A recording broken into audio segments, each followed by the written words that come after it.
বাংলাদেশের একজন উজ্জ্বল ব্যক্তিত্ব হোসেন মাহমুদ সেলিম। তার প্রধান পরিচয় তিনি অরাজনৈতিক আন্দোলন হিজবুত তৌহিদের ইমাম। প্রতিষ্ঠিত সমাজ ব্যবস্থার যাবতীয় অন্যায়ের বিরুদ্ধে বলিষ্ঠ উচ্চারণ ইতিমধ্যেই তাকে এনে দিয়েছে সুপরিচিতি। জন্ম ১৯৭২ সনের ২৮ নভেম্বর। নোয়াখালী জেলার সোনাইমুড়ি থানার পোরকরা গ্রামে এক সম্ভ্রান্ত মুসলিম পরিবারে তার জন্ম। পিতা নুরুল হক, মাতা হোসনে আরা বেগম। পিতা নুরুল হক একজন নির্বাচিত জনপ্রতিনিধি হিসেবে সফলতার সাথে দায়িত্ব পালন করেছেন ২ যুগেরও বেশি সময়। প্রারম্ভিক জীবন ও শিক্ষা। স্থানীয় মক্তবে পড়াশোনার মধ্য দিয়ে হাতেখড়ি।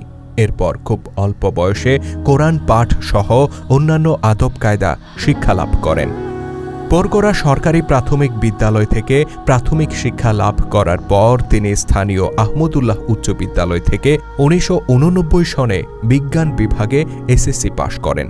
কুমিল্লার নওয়াব ফয়জুন্নেসা সরকারি কলেজ থেকে জাতীয় বিশ্ববিদ্যালয়ের অধীনে ১৯৯৩ সনে স্নাতক পরীক্ষায় প্রথম শ্রেণীতে প্রথম স্থান অধিকার করেন হোসেন মাহমুদ সেলিম।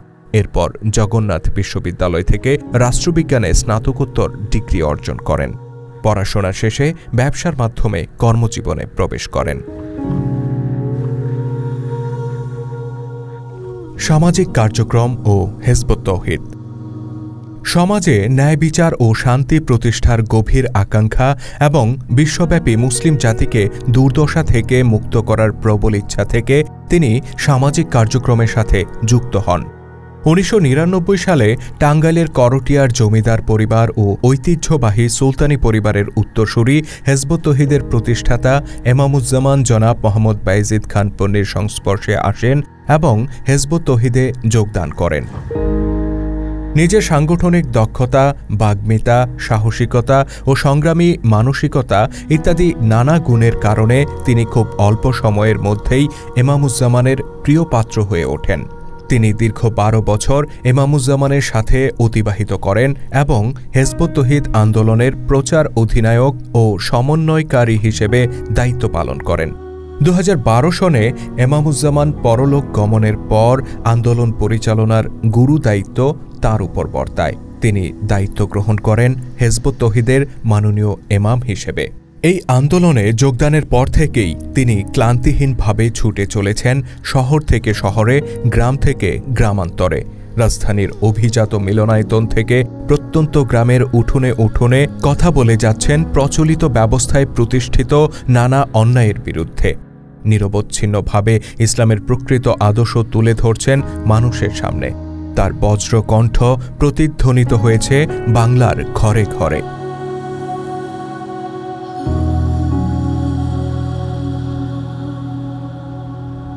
উগ্রবাদের বিরুদ্ধে পাল্টা আদর্শ উপস্থাপন।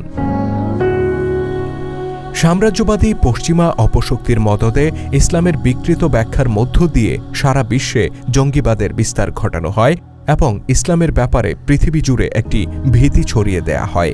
এই উগ্র মতাদর্শের মোকাবেলায় বাংলাদেশ সহ বিশ্বের সর্বত্র শক্তি প্রয়োগের পন্থা বেছে নেওয়া হয়েছে। কিন্তু হিজবুত তৌহিদের ইমাম হোসেন মাহমুদ সেলিম বলেছেন, এভাবে শক্তি প্রয়োগ করে জঙ্গিবাদকে সাময়িকভাবে মোকাবেলা করা সম্ভব, কিন্তু তা নির্মূল করে দেয়া সম্ভব নয়। এই উগ্র মতাদর্শকে গোড়া থেকে নির্মূল করতে হলে প্রয়োজন পাল্টা আদর্শ তথা ইসলামের সঠিক ব্যাখ্যা। জঙ্গিবাদের ভুলগুলো চিহ্নিত করে সেই পাল্টা আদর্শ তুলে ধরেছেন হিজবুত তৌহিদের মাননীয় ইমাম। উগ্রবাদীদের রক্তচক্ষু উপেক্ষা করে বছরের পর বছর জঙ্গিবাদের বিরুদ্ধে বক্তব্য রেখেছেন, লিখে গেছেন বিরামহীনভাবে। ধর্মের অপব্যবহারের বিরুদ্ধে বলিষ্ঠ উচ্চারণ। ধর্ম এসেছে মানব সমাজে শান্তি ও ভারসাম্য প্রতিষ্ঠার জন্য। তাই ধর্মের কাজ হবে নিঃস্বার্থভাবে মানবতার কল্যাণে, শুধুমাত্র আল্লাহ পাকের সন্তুষ্টির আশায়। কিন্তু বর্তমানে একটি শ্রেণী ধর্মকে ব্যবহার করে ব্যক্তিস্বার্থ ও গোষ্ঠী স্বার্থ হাসিল করছে, যা ইসলামের দৃষ্টিতে সম্পূর্ণ হারাম। কেউ কেউ মানুষের ধর্মীয় অনুভূতিকে বিপথে পরিচালিত করে ধর্মীয় উন্মাদনা ও নাশকতাও সৃষ্টি করছে। ধর্মের নামে এভাবে ব্যক্তি ও গোষ্ঠীগত স্বার্থ হাসিলের বিরুদ্ধে অকাট্য দলিল প্রমাণ ও যুক্তি তুলে ধরেছেন হিজবুত তৌহিদের ইমাম হোসেন মাহমুদ সেলিম। এর জন্য তাকে ওই বিশেষ গোষ্ঠীর কাছ থেকে শুনতে হয়েছে অবিশ্রান্ত হুমকি, সহ্য করতে হয়েছে বিরামহীন মিথ্যা অপপ্রচার, কিন্তু সত্য প্রকাশে তার বলিষ্ঠ উচ্চারণ কখনো থেমে থাকেনি। জাতি বিনাশী অপরাজনীতির বিরুদ্ধে সোচ্চার কণ্ঠ। পশ্চিমা বিশ্বের অনুকরণে বাংলাদেশে গণতন্ত্রের নাম করে যেসব সন্ত্রাসী কর্মকাণ্ড চলে আসছে তার বিরুদ্ধে বলিষ্ঠ কণ্ঠে প্রতিবাদ জানিয়েছেন হিজবুত তৌহিদের ইমাম হোসেন মাহমুদ সেলিম। গণতন্ত্রের নামে এদেশে যুগ যুগ ধরে যে ঐক্য বিনাশী বিভাজনের রাজনীতি চলে আসছে, এ ব্যাপারে তিনি বলেছেন, এই রাজনীতি জাতিকে কখনো শান্তি দিতে পারবে না। তিনি দ্ব্যর্থহীন কণ্ঠে বলেছেন, শান্তি ও প্রগতির জন্য এই বিভাজন বিভক্তির বদলে প্রয়োজন এমন একটি আদর্শ যা জাতিকে সত্য ও ন্যায়ের পক্ষে ঐক্যবদ্ধ করবে। আর সেই ঐক্যবদ্ধ জাতি গঠনের রূপরেখাও তিনি তুলে ধরেছেন তার বক্তব্য ও লেখনীতে। ইসলামের নামে অপরাজনীতির বিরুদ্ধে জনসচেতনতা।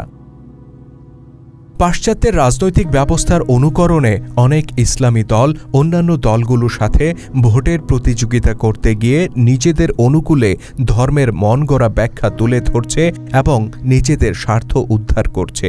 একই সাথে অন্যান্য রাজনৈতিক দলের মতো তারাও গণতন্ত্রের নামে প্রচলিত বহু সন্ত্রাসী ও জাতি বিনাশী কর্মকাণ্ডে যুক্ত হচ্ছে।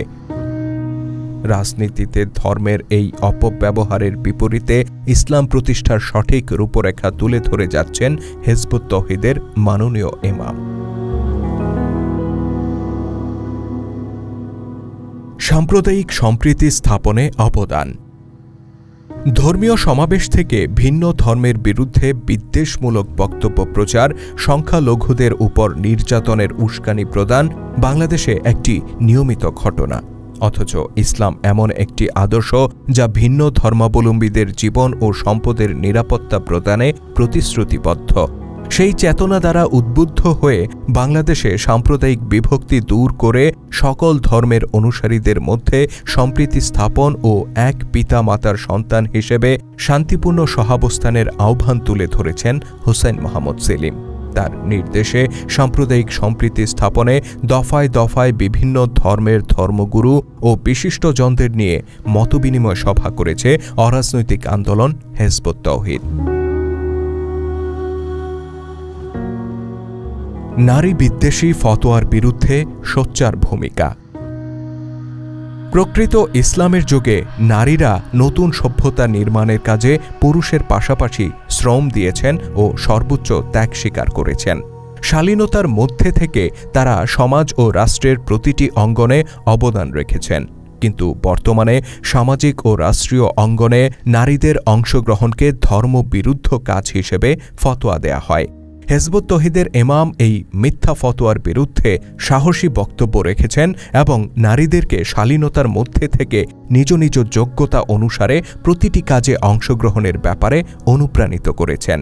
ইসলামে নারীদের অধিকার ও মর্যাদা সম্পর্কে জনসচেতনতা সৃষ্টি করতে তার নেতৃত্বে ব্যাপকভাবে কাজ করেছে অরাজনৈতিক আন্দোলন হিজবুত তৌহিদ, যা বাংলাদেশে দ্বিতীয় কোনো ইসলামী সংগঠন করেনি। বিপথগামী তারুণ্যকে সঠিক পথ প্রদর্শন। বর্তমানে দেশের তরুণ ও যুব সমাজের একটি উল্লেখযোগ্য অংশ মাদকাসক্তিতে জড়িয়ে গেছে। তাছাড়া পশ্চিমা অপসংস্কৃতি, ডিজিটাল ডিভাইস আসক্তি, ব্যক্তিগত জীবনের নানা হতাশা ইত্যাদি বিভিন্ন কারণে বিপথগামী আমাদের তরুণ ও যুব সমাজ। এই অবক্ষয় রোধ করে তারুণ্যের অমিত সম্ভাবনাকে কিভাবে জাতির কল্যাণকর কাজে ব্যবহার করা যায়, কিভাবে একটি নতুন সভ্যতা নির্মাণে তরুণরা ভূমিকা রাখতে পারে, সেই রূপরেখা তুলে ধরে বিভিন্ন সেমিনারে তরুণ ও যুবকদেরকে উজ্জীবিত করে যাচ্ছেন হিজবুত তৌহিদের ইমাম।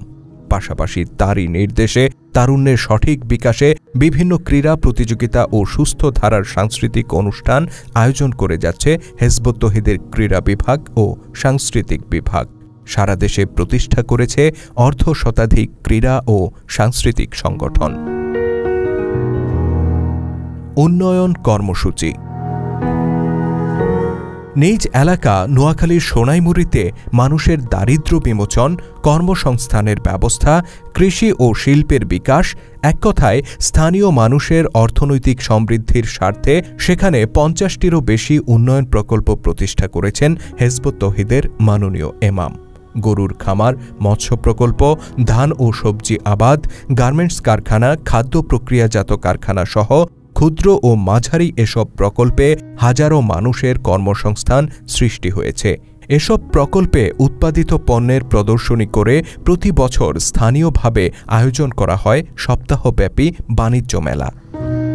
এভাবে একটি প্রত্যন্ত গ্রামীণ জনপদকে শহরের আদলে গড়ে তুলতে কাজ করে যাচ্ছেন জনাব হোসাইন মোহাম্মদ সেলিম। বাংলাদেশ টেলিভিশন সহ বিভিন্ন গণমাধ্যমে বিভিন্ন সময়ে প্রচারিত হয়েছে সোনাইমুড়ির পোরকরা গ্রামের এই বৈপ্লবিক পরিবর্তন। অশিক্ষার অন্ধকার দূরীকরণ। নিজ এলাকার পিছিয়ে পড়া জনগোষ্ঠীর মধ্যে শিক্ষার আলো সঞ্চারের জন্য সাধারণ শিক্ষার সাথে বিজ্ঞান ও প্রযুক্তিজ্ঞান এবং ধর্মীয় ও নৈতিক শিক্ষার সমন্বয়ে চাষিরহাট নুরুল হক উচ্চ বিদ্যালয় নামে একটি শিক্ষা প্রতিষ্ঠান গড়ে তুলেছেন হোসাইন মোহাম্মদ সেলিম। এখানে শিক্ষক হিসেবে নিযুক্ত রয়েছেন ঢাকা বিশ্ববিদ্যালয় সহ বিভিন্ন স্বনামধন্য প্রতিষ্ঠান থেকে ডিগ্রিধারী শিক্ষক মণ্ডলী। খেলাধুলা, সাংস্কৃতিক অনুষ্ঠান, বিনোদন, কম্পিউটার প্রশিক্ষণ, শিক্ষা সফর, কারিগরি শিক্ষা প্রদান ইত্যাদির মাধ্যমে শিক্ষার্থীদেরকে প্রতিযোগিতাপূর্ণ বিশ্বের উপযুক্ত নাগরিক হিসেবে গড়ে তুলতে উদয়াস্ত পরিশ্রম করে যাচ্ছেন এই প্রতিষ্ঠানের শিক্ষক মণ্ডলী। আদর্শিক সাহিত্য ও পুস্তক। রেনেসাঁ সৃষ্টির পূর্বশর্ত মানুষের মনোজগতের পরিবর্তন। সেই লক্ষ্যে বক্তৃতার পাশাপাশি কলম হাতেও সমান দক্ষতার পরিচয় দিয়ে যাচ্ছেন হোসাইন মোহাম্মদ সেলিম। প্রতিবছর বইমেলায় তার লেখা বই প্রকাশিত হচ্ছে। এ পর্যন্ত তার প্রকাশিত বইয়ের সংখ্যা 10টি। তার রচিত বইগুলো সচেতন পাঠক মহলের চিন্তার জগতে ব্যাপক প্রভাব ফেলেছে। পাশাপাশি 2টি জাতীয় দৈনিক সহ বেশ কয়েকটি অনলাইন পোর্টাল ও টিভি পরিচালনা করছেন তিনি। সামাজিক যোগাযোগ মাধ্যমেও নিয়মিত লেখালেখি ও মতামত প্রকাশ করে যাচ্ছেন। উগ্রবাদী গোষ্ঠীর হামলার শিকার। ইসলাম বিষয়ে জনাব হোসাইন মোহাম্মদ সেলিমের প্রগতিশীল বক্তব্য ও চিন্তাধারা চরমপন্থী গোষ্ঠীগুলোর নজরে আসার পর একাধিকবার তাদের আক্রমণের লক্ষ্যবস্তুতে পরিণত হন হোসাইন মোহাম্মদ সেলিম। নোয়াখালীর পোরকরা গ্রামে তার বাড়িতে এ পর্যন্ত 4 বার আক্রমণ করে লুটপাট ও অগ্নিসংযোগ করেছে এই উগ্রবাদী গোষ্ঠী।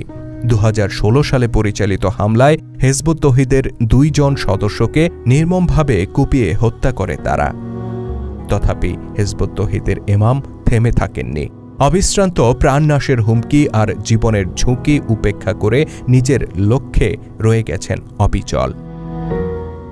হোসাইন মোহাম্মদ সেলিম একজন প্রকৃত কর্মবীর, যিনি একই সাথে ইসলামের প্রকৃত আদর্শের প্রচার, বহুমুখী সমাজ সংস্কার ও উন্নয়নমূলক কর্মকাণ্ড চালিয়ে যাচ্ছেন।